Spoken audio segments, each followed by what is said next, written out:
मैं ज्ञानवती यादव। मैं आप लोग के बीच में एक छोटा सा कजरी गीत लेके आई हूँ। अगर आप लोग को पसंद आए तो लाइक सब्सक्राइब करना और कमेंट बॉक्स में ज़रूर बताना।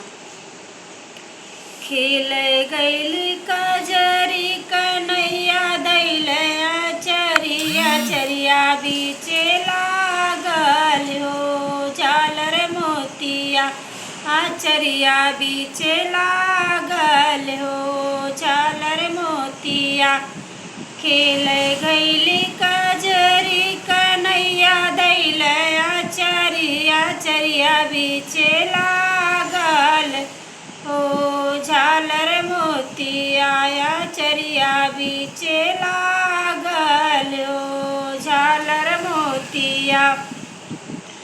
बाबा पूछे बतिया नायन से ढूरसिया बाबा पूछे बतिया नायन से ढूरसिया कहाँ हो बेटी पायू हो झालर मोतिया कहाँ हो बेटी पायू हो झालर मोतिया।